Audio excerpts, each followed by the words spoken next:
मान्यवर मुझे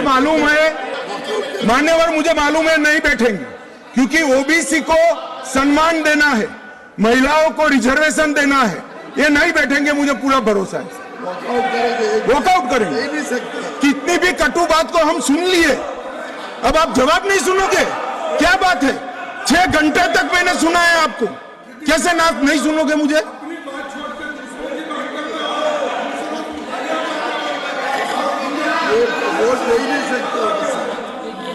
चले खड़गे साहब प्लीज बैठिए। मेरा निवेदन साहब, आप बड़े मान्यवर ये कहते हैं कि क्या बदलाव आया है।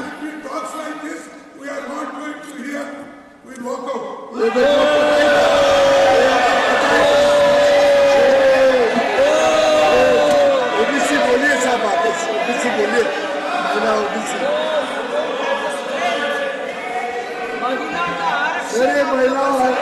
महिला और ओबीसी के लिए नहीं बैठ सकते।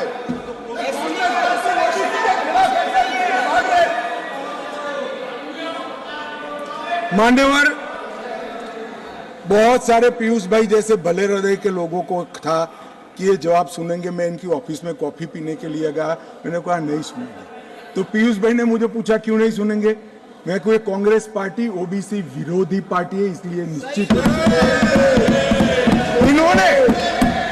इन्होंने काका काललकर कमीशन के रिपोर्ट को दबा कर रखा, इन्होंने मंडल कमीशन के रिपोर्ट को दबा कर रखा, इन्होंने ओबीसी आयोग को संवैधानिक मान्यता नहीं दी, इन्होंने ओबीसी के बच्चों को केंद्रीय पूल में रिजर्वेशन का अधिकार नहीं दिया, और इन्होंने ओबीसी का हमेशा विरोध करने का काम किया है। अभी अभी इनके नेता को किसी एनजीओ ने लीक कर दिया है, अर्थ मालूम है या नहीं है मालूम नहीं, कभी पूछ ले कोई फुल फॉर्म तो तकलीफ आ जाए मान्यवर, परंतु अभी एक लिख कर दिया है तो ओबीसी ओबीसी ओबीसी। तो एक पत्रकार मुझे कह रहा थी, इतना बोले मैं कि इसकी एक तिथि होती है 180 दिन, पहली बार कब मिले बोले वो देख लेना, 180 दिन के बाद विषय बदल जाएगा। इसमें कुछ मन से नहीं होता है साहब। पूरा जीवन इनके पिताजी ने संसद के लोकसभा में खड़े रहकर मंडल कमीशन को लागू करने का विरोध कर दिया, वो आज ओबीसी की बात कर रहे हैं। मुझे तो भरोसा साहब नहीं बैठेंगे, मगर साहब ये पूछ रहे थे क्या परिवर्तन आया है। मैं आज उनको कहना चाहता हूं कि मुरली मनोहर जी राष्ट्रीय अध्यक्ष थे, नरेंद्र मोदी जी हमारी यात्रा के संयोजक थे, लाल चौक में तिरंगा फहराना था, हम सभी गए थे, हमें जाने नहीं दिया। मोदी जी और कुछ लोग जान की परवाह करे बगैर गए और तिरंगा फहराया।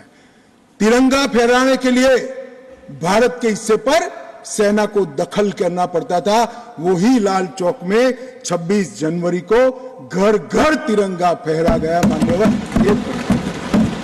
मान्यवर कहते हैं क्या परिवर्तन आया है। 30 साल से थिएटर बंद थे, थिएटर नहीं चलते थे कश्मीर में। क्यों नहीं चलते थे मैं इसकी मीमांसा में नहीं जाना, परंतु आज कश्मीर में 3 थिएटर चालू हो गए हैं और 18 थिएटर घाटी में खुलने के तैयार हो गए हैं, और कई लोगों ने लोन का एप्लीकेशन किया। मान्यवर, शूटिंग नहीं होता था, 21 से अब तक 24 तक 100 शूटिंग हो चुके हैं मान्यवर, 100 शूटिंग हो चुके हैं मान्यवर। ये सब कहेंगे इसको भी धर्म के चश्मे से देखेंगे। मैं आज कहना चाहता हूं कि मुहर्रम का जुलूस भी 30 साल तक नहीं निकला था, अभी नरेंद्र मोदी सरकार के समय में है। मान्यवर, इनको बदलाव दिखाई नहीं पड़ेगा। जैसे मैंने कहा, उनके चश्मे में खराबी है, वो आज भी गलती स्वीकार करने के लिए तैयार नहीं है, मगर मैं उनको कहना चाहता हूं कि देश आपकी स्वीकृति का मोहताज नहीं है। देश की जनता अब समझ चुकी है कि कश्मीर के सवाल के मूल में जवाहरलाल नेहरू की गलतियां थी, वो पूरा देश। मान्यवर, जीएसडीपी वो डेवलपमेंट का बड़ा द्योतक होता है। 1 लाख करोड़ का जीएसडीपी था 2014-15 में, और आज 2,27,927 डबल हो चुका है। डिग्री कॉलेज 94 थे, आज 147 है। ना आईआईटी था, ना आईएम था, ना एम्स था, आईआईटी भी खुल चुका, आईआईएम भी खुल चुका, 2 एम्स की प्रक्रिया चल रही है, एक खुल चुका है, दूसरा खुल जाएगा। मेडिकल कॉलेज 4 थे, 7 नए मेडिकल कॉलेज खुले। नर्सिंग कॉलेज 1 भी नहीं था, 15 नर्सिंग कॉलेज खुले। मेडिकल सीट 500 थी, आज 1300 मेडिकल सीटें हैं।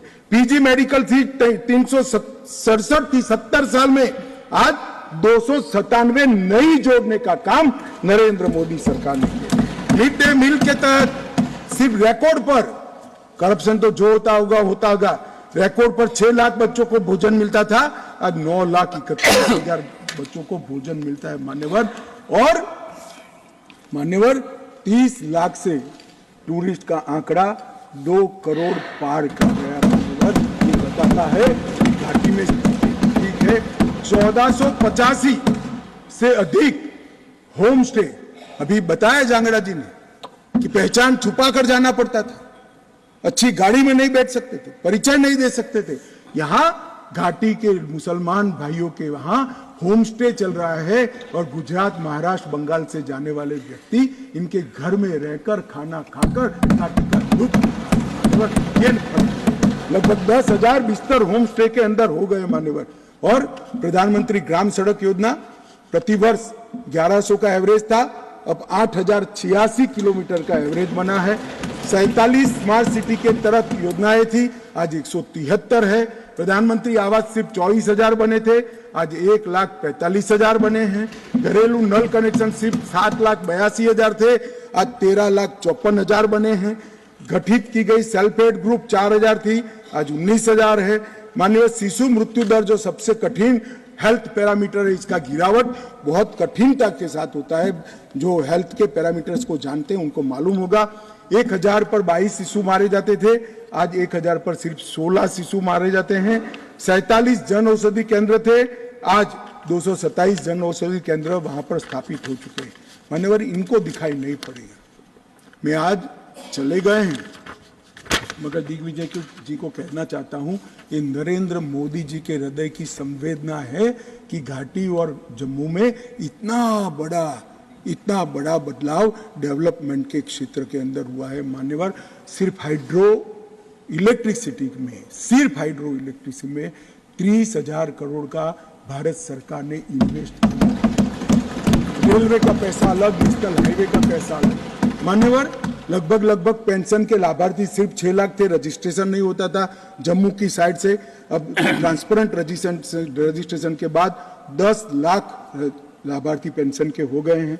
फूड सिक्योरिटी का कवरेज 43.8% था, आज 100% हो चुका है।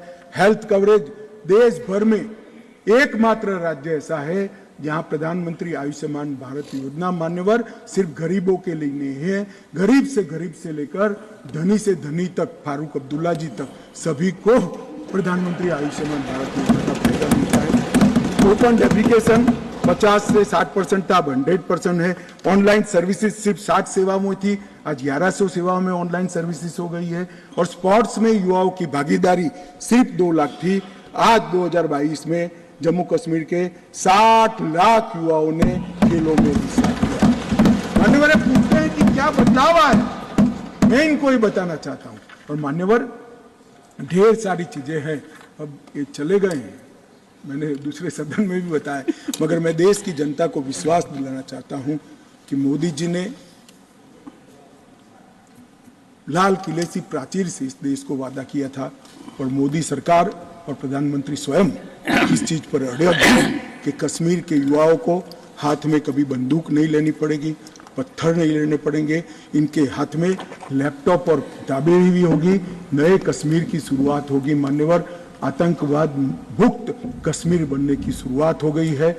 नया कश्मीर, विकसित कश्मीर, जब विकसित भारत बनेगा, कश्मीर देश के सभी राज्यों के समकक्ष होकर वहां पर खड़ा होगा। दुनिया भर के यात्री आएंगे ऐसे कश्मीर की रचना के लिए। ये जो विधेयक लेकर मैं आया हूं, मैं आपको निवेदन करता हूं सभी लोगों को